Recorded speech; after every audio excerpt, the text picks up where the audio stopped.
শ্রী শ্রী ঠাকুর শ্রীরামকৃষ্ণদেব সাধারণ মানুষের কথা ভেবে সকলের বোধগম্য হয় এমন ছোট ছোট তাৎপর্যপূর্ণ গল্পের মাধ্যমে আমাদের জীবন গঠনের শিক্ষা দিয়েছেন।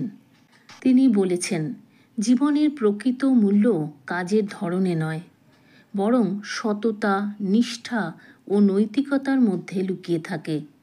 প্রতিটি কাজই মহৎ হতে পারে যদি তা সৎভাবে এবং ন্যায় বিচার বজায় রেখে করা যায়। আসল শক্তি শারীরিক বা তপস্যার শক্তি নয়, বরং নম্রতা, কর্তব্য পালনে একাগ্রতা এবং অহংকার মুক্ত জীবনই প্রকৃত শক্তি। এই প্রসঙ্গে আজ ঠাকুরের বলা একটি গল্প বলবো। কাক ভস্ম করা সাধু ও পতিব্রতা স্ত্রীর গল্প। প্রাচীনকালে এক গ্রামে এক সাধু বাস করতেন। তিনি কঠোর তপস্যার মাধ্যমে বহু শক্তি অর্জন করেছিলেন। তবে তাঁর অহংকারও ক্রমশ বাড়তে থাকে। একদিন তিনি গভীর ধ্যানে বসেছিলেন। ঠিক সেই সময় একটি কাক তার মাথার উপর উড়ে এসে মলত্যাগ করল।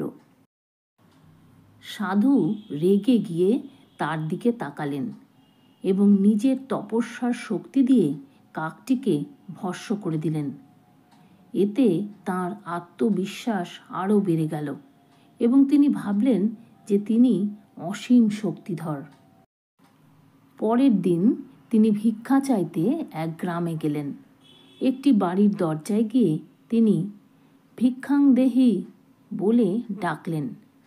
ভেতর থেকে একজন মহিলা বললেন, মহারাজ, একটু অপেক্ষা করুন, আমি আমার স্বামীর সেবা সেরে আসছি। সাধু দীর্ঘক্ষণ অপেক্ষা করে ক্রোধান্বিত হয়ে উঠলেন। মনে মনে ভাবলেন, এই সামান্য নারী আমার মতো সাধুকে এতক্ষণ অপেক্ষা করাচ্ছে।